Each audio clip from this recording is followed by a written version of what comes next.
दोस्तों नमस्कार, आदाब, सत श्री अकाल। उर्मिले संवाद के इस खास एपिसोड में दोस्तों स्वागत है। आपको आज एक बहुत ही दिलचस्प बात बताने जा रहा हूँ।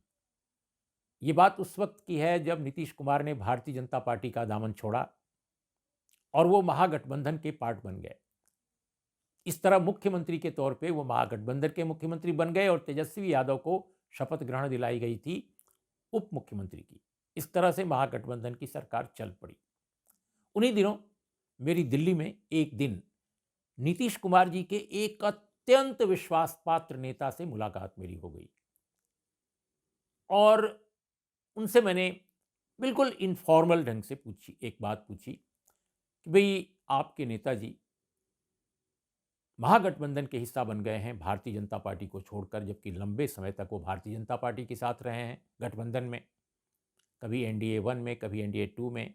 तो आखिर आपको क्या लगता है कि अब इनकी फिर से उस धारा में वापसी हो गई है जो कभी जनता दली धारा कहलाती थी, कभी लोकदली, कभी सोशलिस्ट?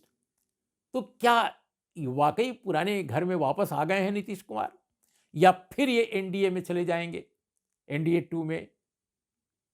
तो उन्होंने एक बड़ी दिलचस्प बात कही। पहले तो उन्होंने हमें आई मीन कोई जवाब नहीं देना चाहा, लगातार बचते रहे, अरे ऐसा नहीं हो सकता, अभी तो आए ही हैं, अभी क्या पूछना इस तरह का सवाल।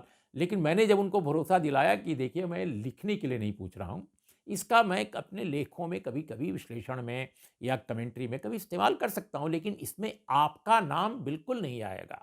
जब उनको ये भरोसा हो गया तब उन्होंने एक बड़ी दिलचस्प बात बताई और उन्होंने कहा कि देखिए अभी तो नीतीश कुमार जी जरूर रहेंगे, लेकिन आपको मैं यकीन दिलाऊं कि वो 2024 का लोकसभा चुनाव बीजेपी के साथ ही लड़ेंगे, ऐसा अनुमान है मेरा।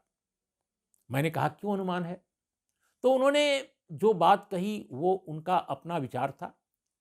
उन्होंने कहा कि क्योंकि 2024 के चुनाव में बीजेपी को हराना, मोदी जी के नेतृत्व में भारतीय जनता पार्टी की ताकत को चुनौती देना विपक्ष के लिए मुश्किल होगा और नीतीश कुमार जी हारने वाली पार्टी के साथ नहीं रहेंगे, वो जीतने वाली पार्टी के साथ रहेंगे। ये बात जब उन्होंने कही तो मैं चौंक गया। फिर मैं याद करने लगा कि वो इंडिया अलायंस के बाद के दिनों में जब इंडिया अलायंस बनना शुरू हुआ, कि वो पटना में जब देखा मैंने कि उनकी ये मीटिंग्स का इनिशिएटिव ले रहे हैं, विपक्षी एकता की मीटिंग का, तो मुझे नीतीश जी के विश्वास पात्र उस नेता का वो बयान याद आने लगा जब उन्होंने कहा था कि नीतीश जी 2024 का चुनाव बीजेपी के साथ लड़ेंगे, भले ही आज वो महागठबंधन में है। और मैं सोचने लगा कि उस विश्वास पात्र नेता ने ये बात क्यों, कैसे और क्या सोचकर कही थी। बहरहाल उन्होंने जो भी कहा था वो बिल्कुल सही साबित हो गया और नीतीश कुमार जी फिर बीजेपी के साथ चले गए 2024 का चुनाव लड़ने, क्योंकि उनको अभी शायद यकीन हो गया कि चुनाव तो बीजेपी जीतेगी। लेकिन दोस्तों, ये केवल नीतीश जी की पार्टी के या नीतीश जी के मित्र या नीतीश जी के बाहर के शुभचिंतक या उनके किसी निकटस्थ व्यक्ति का ही असेसमेंट नहीं है। स्वयं इंडिया अलायंस के जो नेता हैं वह भी नीतीश जी के बारे में यही सोच रहे थे। बहुत सारे नेता, जैसे आपको मैं दिलचस्प बात बताऊं कि जिस समय मुंबई में बैठक चल रही थी इंडिया अलायंस की, उस समय विपक्ष के एक नेता ने, बहुत मुखर नेता ने शरद पवार जी से कहा कि सर, नीतीश कुमार जी को क्यों न हम लोग कन्वीनर के रूप में इसी मीटिंग में तय कर लें। अब चूंकि मुंबई में बैठक हो रही थी इसलिए शरद पवार का उस मीटिंग में काफी अहम रोल था। तो शरद पवार ने कहा कि क्या आपको लगता है कि नीतीश जी के नेतृत्व में चुनाव 2024 का लड़ा जाना चाहिए, और क्या आपको लगता है कि 2024 का चुनाव नीतीश जी विपक्ष के साथ ही लड़ेंगे? क्या ठिकाना है कि वो फिर से बीजेपी में चले जाएं? बड़ा मुश्किल होगा ये एसेस कर पाना। तो इसलिए उन्होंने सोनिया गांधी, राहुल गांधी या खड़गे साहब, किसी को भी, किसी पर भी उन्होंने दबाव नहीं डाला, किसी से भी ये नहीं कहा कि उनको कन्वीनर बना ही दिया जाए, जबकि वो कन्वीनर बनाए जाने के विरुद्ध नहीं थे, लेकिन वो असमंजस में थे कि क्या ये 2024 के चुनाव तक हमारे साथ रहेंगे। अब शरद पवार स्वयं विवादों में रहे हैं अदानी साहब से उनकी दोस्ती, मोदी साहब से लेकर के और तमाम बीजेपी के बड़े नेताओं से उनका अच्छा रेपो है। लेकिन वह स्वयं भी नीतीश कुमार जी को लेकर बहुत ज़्यादा विश्वस्त नहीं थे, विश्वास उनको नहीं था। शरद पवार आज भी डटे हुए हैं।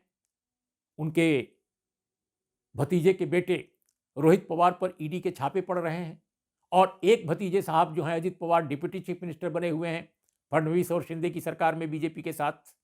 लेकिन शरद पवार अपनी तमाम उनको लेकर जितने संदेह के बादल मंडराते रहते हैं, इसके बावजूद वो टिके हुए हैं इंडिया अलायंस में।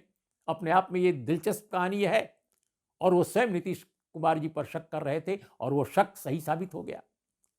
दोस्तों, आपको एक और बात बताऊंगा नीतीश जी के बारे में। नीतीश जी को लेकर सबसे पहले जिस व्यक्ति ने लालू प्रसाद यादव को यह संदेशा दिया कि वो बहुत जल्दी अब बीजेपी के साथ जाने वाले हैं, जल्दी कुछ कीजिए कि रोका जा सके उनको, वरना इंडिया अलायंस का काफी घाटा होगा, वह व्यक्ति कांग्रेस का व्यक्ति था, कांग्रेस का एक नेता था। और यह बात है जब मणिपुर से राहुल गांधी की न्याय यात्रा निकलने वाली थी, उस वक्त कांग्रेस खेमे के एक प्रमुख नेता ने, जो मेरी जानकारी है लालू प्रसाद या तेजस्वी यादव यानी जो भी आरजेडी के बड़े नेता हैं, उनको उसने सूचित किया था कि नीतीश कुमार जी अब जल्दी ही बीजेपी के साथ जाने वाले हैं, तो आप इनिशिएटिव लीजिए और उनको समझाइए कि ऐसा ना करें। तब लालू प्रसाद यादव तेजस्वी यादव को लेकर उनके घर गए नीतीश जी के यहां और उन्होंने समझाने बुझाने की कोशिश की। बहरहाल जब चीजें सर से ऊपर गुजर चुकी थी, तब कहां पानी पीछे हटना था और नीतीश कुमार भारतीय जनता पार्टी के साथ जाने को बिल्कुल फाइनल कर चुके थे तब तक।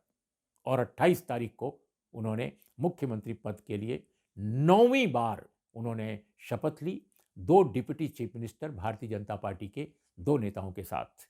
तो ये कहानी है इंडिया अलायंस की, जिसके कन्वीनर के रूप में नीतीश कुमार जी कंसीडर किए जा रहे थे, लेकिन जिनके नाम पर निर्णय नहीं हो सका। पहले ममता बनर्जी, अरविंद केजरीवाल का नाम आया कि इन्होंने आपत्ति जताई और सही बात है। लेकिन दोस्तों, ऐसा लगता है कि ममता बनर्जी और केजरीवाल का कोई और खेल था और कोई पॉलिटिकल गेम प्लान था।